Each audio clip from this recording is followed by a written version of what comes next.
Bonjour Sébastien Chenu. Bonjour madame. Merci d'avoir accepté notre invitation. Nous allons commencer par cette information. Un policier a été tué. Ça s'est passé dans la ville d'Avignon lors d'une opération antidrogue en fin d'après-midi. Il était père de 2 petites filles. Les forces de l'ordre sont plus que jamais prises pour cible. Qu'est-ce que vous proposez ?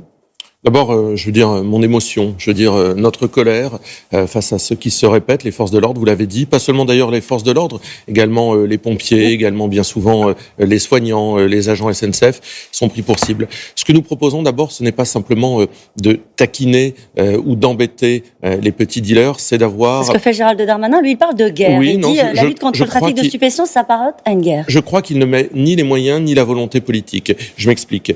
Lutter contre le trafic de drogue, c'est d'abord une histoire de volonté politique, c'est-à-dire de loi. Lorsque je vois qu'en parallèle de l'action du ministre de l'Intérieur, qui est celle d'embêter quelques dealers, eh bien, la majorité En Marche, aujourd'hui, propose la dépénalisation du cannabis, je pense qu'il y a un problème de volonté politique. Je pense que cette drogue, elle n'arrive pas de la planète Mars. Les trafics de drogue, la drogue, elle se cultive à l'extérieur, elle est importée sur notre territoire. Par conséquent, l'absence de contrôle de nos frontières est une faiblesse énorme lorsqu'il s'agit de lutter contre le trafic de drogue. Et puis les moyens, évidemment, il faut taper là où ça fait mal.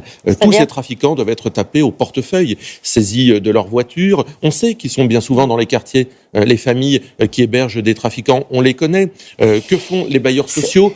Que font les collectivités en ce qui concerne les allocations familiales ou les allocations, les subsides qui sont versés à ces familles qui hébergent des délinquants ? Il y a des leviers qui ne sont pas actionnés. Une approche répressive, c'est ce que vous nous expliquez. Effectivement, vous y avez fait allusion. Un rapport a été remis ces derniers jours et prend une légalisation régulée du cannabis. Le budget antidrogue a doublé entre 2012 et 2018. Je donne ce chiffre-là, 1 milliard annuel avec le succès que l'on sait. Il y a 560 000 infractions par an. 80% concernent l'usage du cannabis. Donc ce rapport propose une légalisation encadré. Pourquoi est-ce que vous évacuez ces propositions d'un revers de la main ? Je n'évacue pas ces propositions, je dis qu'il n'y a pas de volonté politique, c'est-à-dire qu'il y a en réalité une espèce de tolérance bien pensante en ce qui concerne la consommation de drogue dans notre pays. Et pas seulement d'ailleurs le cannabis, il faut bien voir la réalité en face. D'ailleurs, cette tolérance, elle s'exprime aussi lorsque vous voyez la colonne du crack à Paris, à Stalingrad. Ça fait des années, en réalité, que les consommateurs reviennent, sont chassés, reviennent. Alors, il y a évidemment une approche sanitaire à avoir de ce côté-là également. Mais je pense qu'il n'y a pas de volonté politique. On tolère, finalement, qu'il y ait autant de fumeurs de hache dans notre pays. Vous écartez la légalisation régulée ?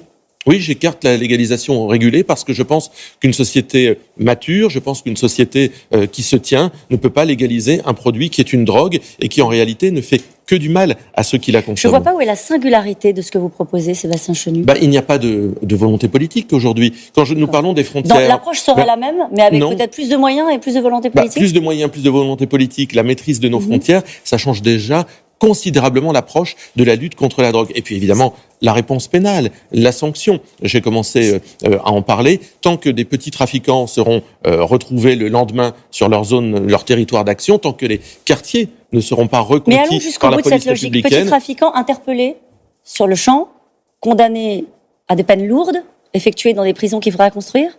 Bien sûr. Avec l'espoir de quoi après ? Mais d'ailleurs, pas simplement les petits trafiquants. Je vous ai dit que la drogue, elle s'importait. Il fallait donc contrôler nos frontières pour éviter cette importation massive de cannabis en France. Et puis, évidemment, de l'autre côté, cette réponse pénale, la construction de places de prison, avouez qu'on en est très loin dans notre pays. C'est quelque chose qu'a complètement oublié le garde des Sceaux, d'ailleurs.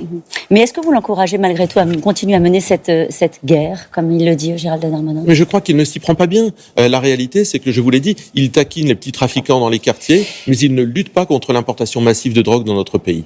On parle du garde des Sceaux.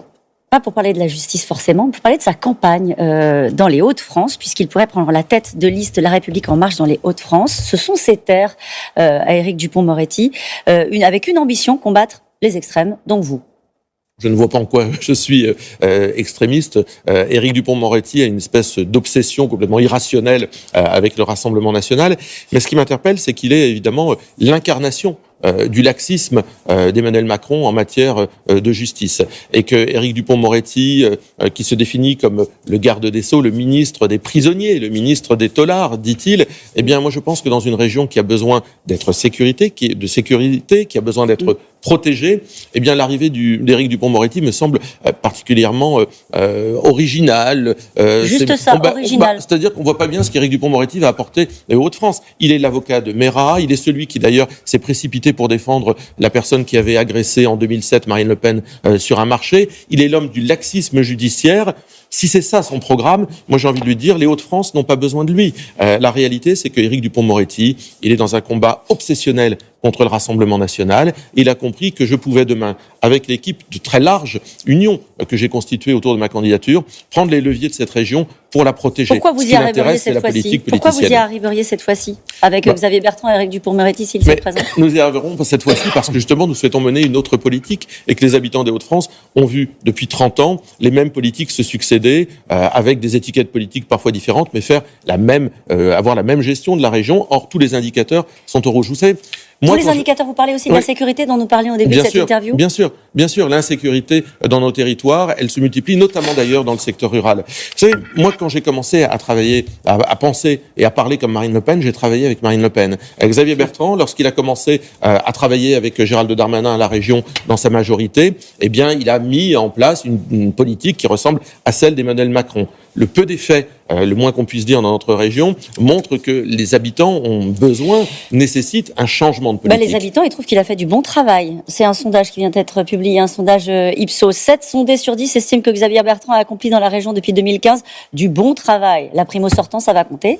Écoutez, moi ce que je crois, c'est qu'il y a une volonté de changement. Cette volonté de changement, aujourd'hui, il n'y a que moi qui l'incarne. Xavier Bertrand, il a les yeux tournés vers la présidentielle. Sa seule ambition, j'allais dire, c'est celle de son nombril, c'est celle de sa personne, c'est celle de son avenir personnel. Éric Dupond-Moretti, il arrive en service commandé du président de la République. Eh bien moi, au milieu, je suis le seul finalement qui s'intéresse aux habitants, à notre région des Hauts-de-France et qui souhaite la protéger. Il n'y a pas d'ambiguïté, vous savez, chez nous, vous trouverez jamais quelqu'un qui a collaboré avec le macronisme, qui a trouvé à un moment ou à un autre des qualités à cette politique. Nous le combattons depuis le premier jour, Emmanuel Macron. Il n'est pas un opposant d'Emmanuel Macron, Xavier Bertrand, c'est ça que vous êtes en train d'essayer de nous dire. Si c'est insulter le président de la République, si Xavier Bertrand pense qu'en insultant le président de la République, comme il le fait dans le Figaro ce matin, il a fait le tour de la question, en disant qu'il est manipulateur.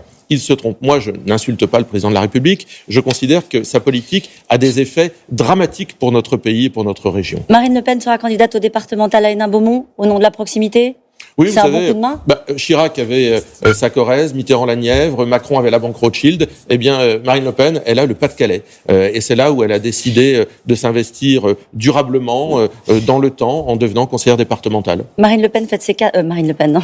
Le président de la République, Emmanuel Macron, fête ses 4 ans à l'Élysée. Est-ce qu'il a quelque chose qu'il a bien fait en 4 ans, à vos yeux ? Écoutez, je ne vois pas en quoi notre pays va mieux depuis l'arrivée d'Emmanuel Macron. J'ai simplement le sentiment qu'Emmanuel Macron a abîmé la France davantage, qu'il l'a exposée à tous les vents et que la France ressort beaucoup plus affaiblie après presque un quinquennat d'Emmanuel Macron qu'avant son arrivée.